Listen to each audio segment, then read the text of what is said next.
खरीप हंगामाच्या तोंडावर शेतकऱ्यांना दर्जेदार खतं उपलब्ध व्हावीत यासाठी कृषी विभागानं तपासणी मोहीम तीव्र केली आहे। या मोहिमेत महाड MIDCतील एक खत उत्पादक कंपनीतील अनियमितता उघडकीस आली आहे। युरिया खताच्या नमुन्यात त्रुटी आढळल्यानंतर संबंधित कंपनी विरुद्ध गुन्हा दाखल करण्यात आला आहे। कृषी विभागाच्या गुणनियंत्रण पथकानं महाड MIDC परिसरातील सिद्धार्थ कलरकेम लिमिटेड या कंपनीतून युरिया खताचा नमुना घेतला होता। प्रयोगशाळेच्या अहवालात नमुन्याबाबत नियमबाह्य बाबी आढळून आल्यानं कंपनी विरोधात कायदेशीर कारवाईचा मार्ग मोकळा झाला।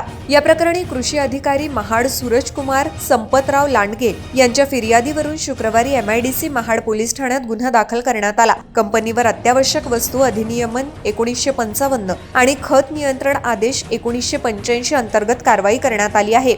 जिल्हा गुण नियंत्रण निरीक्षक बुद्धभूषण मुनेश्वर आणि कृषी अधिकारी सूरजकुमार लांडगे यांनी ही कारवाई केली। कृषी विभागाचे संचालक सुनील बोरकर, विभागीय कृषी सहसंचालक शिवाजी आमले, मुख्य गुणवत्ता नियंत्रक अधिकारी प्रवीण देशमुख, जिल्हा अधीक्षक कृषी अधिकारी वंदना शिंदे आणि तंत्र अधिकारी अजिंक्य पवार यांच्या मार्गदर्शनाखाली ही मोहीम राबवण्यात आली। खरीप हंगामात शेतकऱ्यांची फसवणूक होऊ नये, निकृष्ट अथवा नियमबाह्य खतं बाजारात येऊ नयेत यासाठी अशा तपासण्या अधिक तीव्र करण्यात येणार असल्याचा इशारा कृषी विभागानं दिलाय। शेतकऱ्यांच्या हिताशी तडजोड करणाऱ्यांवर कठोर कारवाई सुरूच राहणार असल्याचंही विभागानं स्पष्ट केलंय।